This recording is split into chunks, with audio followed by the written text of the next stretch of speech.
Bonjour frères et sœurs, nous sommes le samedi 4 avril 2020, rendez-vous du matin, les amis, les frères, les enfants, et c'est un jour de grâce et d'adoration pour notre Seigneur Jésus-Christ.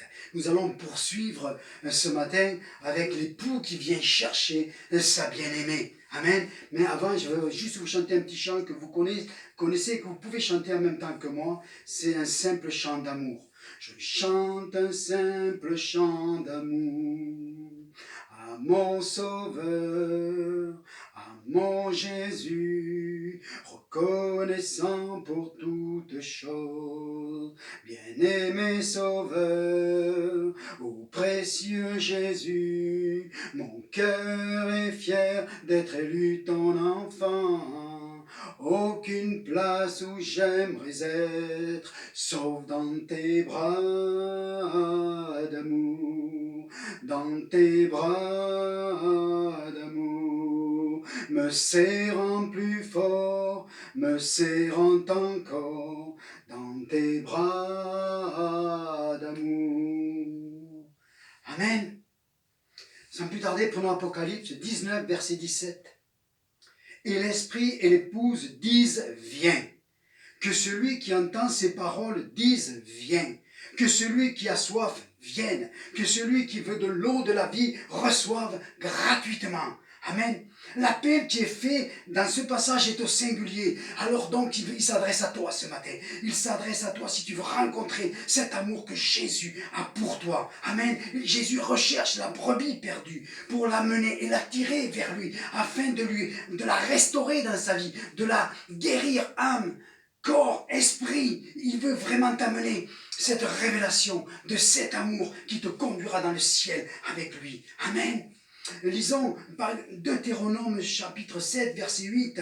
C'est parce que le Seigneur vous aime. Le Seigneur aime son peuple. Il aime tous ceux qui se confient en lui. Amen. Et il y a tellement de passages qui nous parlent de cet amour dans la Bible. Amen. Jérémie 31, 3 dit « Je t'aime d'un amour éternel. C'est pourquoi je te conserve ma fidélité. » Si tu donnes ton cœur à Jésus, il va te rester fidèle jusqu'au bout. Amen. Et cette fidélité te conduira jusque dans la vie éternelle. Ésaïe 61, 10, je vous lis, « Je me réjouirai en l'Éternel, mon âme sera ravie d'allégresse en mon Dieu, car il m'a revêtu du vêtement du salut, il m'a couvert d'un manteau de délivrance, comme le fiancé s'orne d'un diadème, comme la fiancée se pare de ses joyaux. » Amen, là nous voyons trois choses.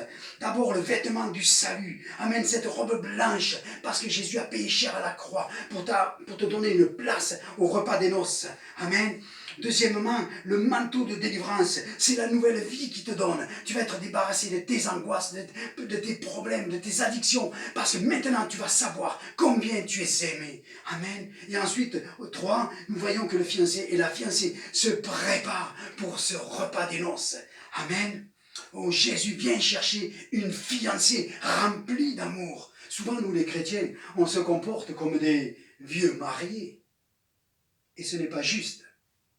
Car lui, son amour est invariable. Daniel nous parle des temps de la fin avec un détail incroyable. Jean l'apôtre, lui, nous dévoile aussi la révélation de la fin jusqu'au jugement dernier. Mais aujourd'hui, si nous voulons nous préparer pour ce mariage, alors, pour nous croyants, c'est le cantique des cantiques qu'il faut ouvrir. Et là, nous avons la troisième révélation de Jésus en gloire. Mais celui-là, maintenant, c'est le bien-aimé qui descend vers sa bien-aimée. Ça n'a rien à voir avec l'Apocalypse 19 que nous avons vu hier. Le roi des rois, le Seigneur des seigneurs, qui vient avec des yeux de flamme pour juger ce monde et les incrédules. Non. Son amour est fort, est très fort pour toi. Rappelez-vous à Éphèse, il avait dit, ce qui vous manque, c'est votre premier amour. Cette église, si on regarde, aujourd'hui on pourrait dire que c'est une église réveillée. Mais le premier amour n'était pas là. Amen. Alors ouvrons le cantique des cantiques et mettons les bases. Et pour moi, les bases, c'est 7, chapitre 7, verset 7. Que tu es belle, que tu es agréable, ô mon amour. Tu sais que dans le creux de ta chambre, tous les jours, dans tes moments de prière, Jésus peut te révéler combien il t'aime en te disant même des mots d'amour, parce que c'est sa parole. Amen.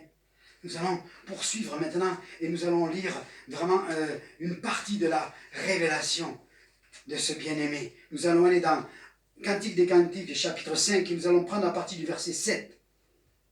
Les gardes qui font la ronde dans la ville m'ont rencontré, ils m'ont frappé, ils m'ont blessé, ils m'ont enlevé le voile.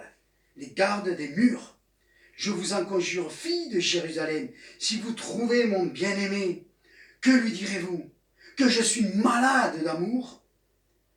Quand ton bien-aimé a de plus que les autres, ô la plus belle des femmes, qu'a ton bien-aimé de plus que notre pour que tu nous conjures ainsi? Et voilà la révélation. Et là, il ne s'agit pas de Salomon. Mon bien-aimé est blanc et vermeil. Il se distingue entre 10 000. Sa tête est de l'or pur. Ses boucles sont flottantes, noires comme le corbeau. Ses yeux sont comme des colombes au bord du ruisseau, se baignant dans le lait, reposant au sein de l'abondance. Ses joues sont comme un parterre d'aromates. Sa couche est de plantes odorantes. Ses lèvres sont des lys, d'où découle la myrrhe. Ses mains sont des anneaux d'or, garnis de chrysolites. Son corps est d'ivoire poli, couvert de saphir. Ses jambes sont des colonnes de marbre blanc, posées sur ses bases d'or pur. Son aspect est comme le Liban, distingué comme le cèdre. Son palais n'est que douceur, et toute sa personne est pleine de charme. Tel est mon bien-aimé, tel est mon ami. Amen. Alors nous allons faire un survol de ces quelques versets, et nous finirons plus tard.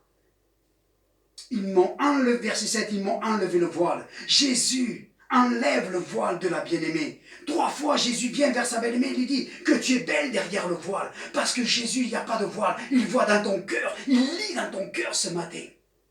Mais voyez-vous, pour la bien-aimée, il va falloir qu'on y arrache le voile pour qu'elle puisse voir la révélation de son bien-aimé qui arrive. Amen. Parce que le voile représente les raisonnements, l'incrédulité, les dogmes et toutes ces choses qui voilent. Verset 9. La plus belle des femmes.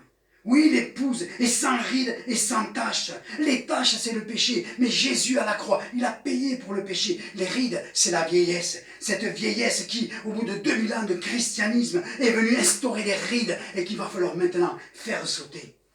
Verset 10. Blanc, cela nous parle de sa pureté. Vermeil, nous parle de métaux précieux. Jésus est précieux. Le vermeil, c'est aussi du rouge, parce que voyez-vous, il a fallu qu'il monte à la croix, qu'il verse son sang, pour que toi, tu puisses participer au repas des noces avec lui. Amen. Ses boucles sont flottantes. Cela nous parle de l'éternelle jeunesse que nous aurons là-haut. Verset 12. Ses yeux sont comme des colombes. Plus rien à voir avec le roi des rois, le seigneur des seigneurs, avec ses yeux remplis de feu pour la colère qui vient s'abattre sur le monde. Non, là maintenant les yeux de Jésus sont remplis d'amour, de tendresse, de douceur comme la colombe. Il repose dans l'abondance. Oui, son palais n'est qu'abondance. Et c'est là qui est dans sa gloire qui veut nous conduire et qui veut te conduire à toi ce matin. Amen. Et nous allons continuer. Verset 13. Tout est splendeur. L'air est parfumé. Ses lèvres sont des lys, de la myrrhe. La myrrhe, c'est une plante médicinale. Jésus est celui qui restaure et qui guérit. Les mages en ont porté le jour de sa naissance. Parce que de sa bouche, il ne sort que des mots d'amour. Des mots qui te réconfortent, qui te relèvent. Et qui te disent « je t'aime » chaque jour. Verset 14. Ses mains sont des anneaux d'or garnis de chrysolites. Amen. Et je vais arrêter là pour aujourd'hui. Je continuerai demain ou après-demain. Ses mains sont remplies d'anneaux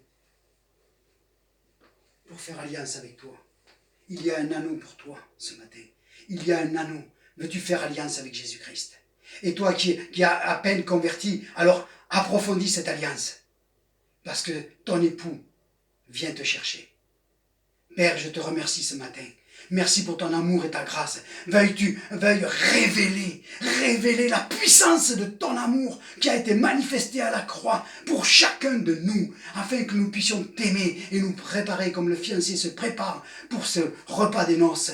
Dans le nom de Jésus-Christ, je vous bénis ce matin dans cette journée. Amen. Et rappelez-vous, demain, nous avons la Sainte Seine. Amen.